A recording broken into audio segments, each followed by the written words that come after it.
Hello, this is wmpyr. I'm here to talk about a YouTube channel that I've been watching recently. It's just been very entertaining for me. And the channel is by Jocko Willink. I hope I'm pronouncing that correctly. And this guy is he's a famous author, and he's also ex-Navy SEAL. So um, in the video that I want to talk about, so this is kind of it's not a response video, but I've been watching several of his videos recently, but there's one that I wanted to talk about today, and that is the one where he talks about the hand-to-hand combat system, or the combatives system that the Navy SEALs have been using.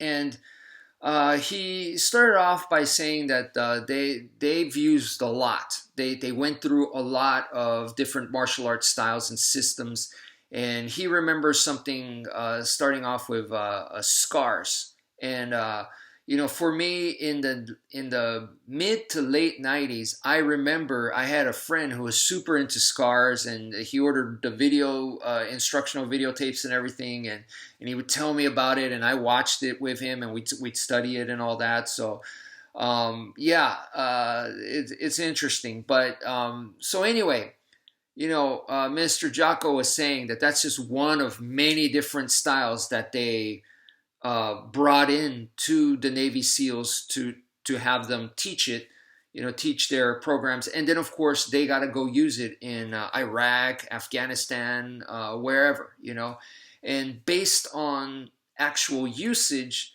they started to pretty much come to a conclusion, and I was kind of like, really, you guys actually used the hand-to-hand combat? It was kind of like, this is not World War I or World War II. This is today, So back in those times, like World War I trench warfare, okay, I understand you had to use, close quarters, hand to hand, possibly combatives type situation. I can understand that, but today I was like, no way. But then he explains it in the video. He says that you go in with your team, and you guys all have assault rifles and everything, and then you're like, okay, everybody, have your hands up and drop your weapons and everything. But and the people they don't have weapons, but then some of them get hostile, or they resist the arrest or whatever. And he says you can't just shoot all of them down at that point. You have to physically get your hands on and dispatch them that way. You have to arrest them. So in that case, it's kind of more similar to police work. So he says, yeah, you can't just go in and just and then that makes sense. Okay, so he's saying at those times you gonna be testing out your hand-to-hand combat skills. And I was like, wow, that makes a lot of sense, and I never thought of it that way, and I thought very, very interesting. And I remember back in the day, like Jesse Ventura, also ex-Navy SEAL. I mean, he said, like, if we're doing hand-to-hand combat stuff, something's wrong. It should be, everything's going to be taken care of with the shotgun kind of stuff.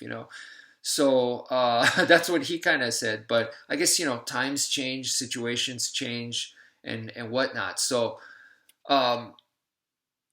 what he was saying, that overall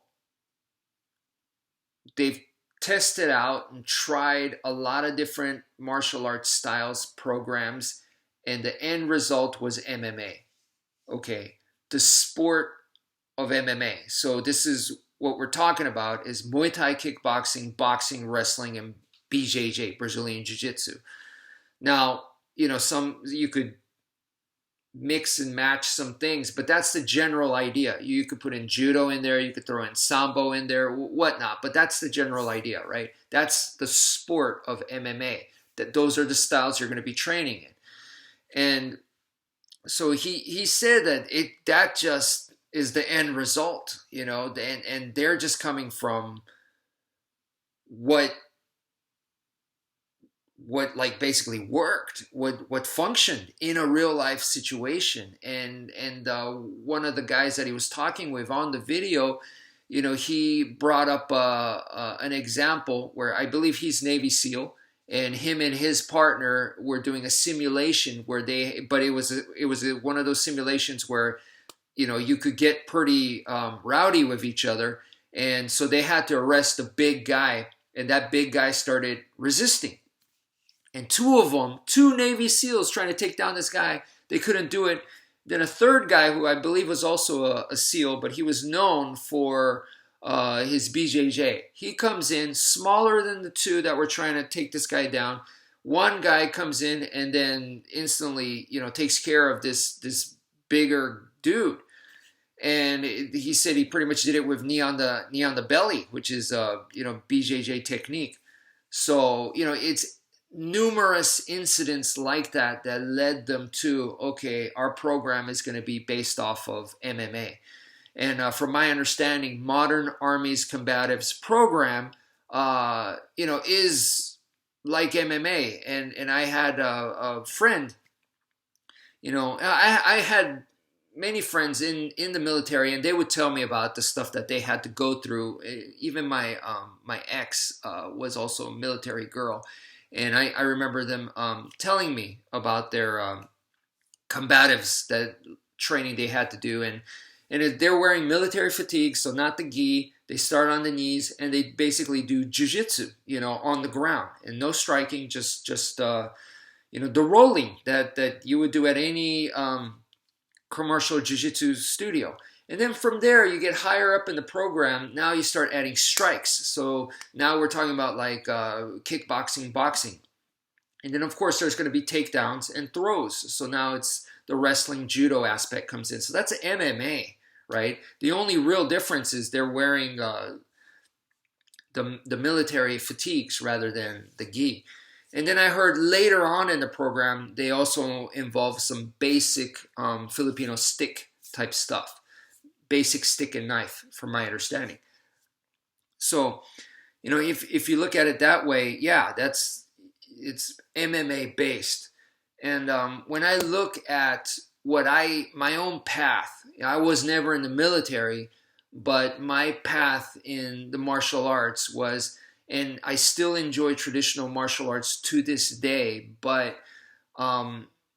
full contact was extremely important for me. And I used full contact as kind of the filter. So I could go train in something very exotic like Tai Chi, Wing Chun, or Sistema, or whatever. But at the end of the day, I'm putting it through the filter of full contact. So whatever it is I learned there, which is great, I could learn all these, exercises, breathing, horse stance, whatever. But at the end of the day, I'm putting it through full contact, and then whatever came out of that is what I'm using, So I'm viewing it from a full contact perspective. Of course, when I'm taking the class, I do whatever the teacher tells me to do, even if it completely doesn't look like it's for full contact. Hey, I'm a good student. I'll listen to what you say. I'll do it, and I'll give it the best that I can.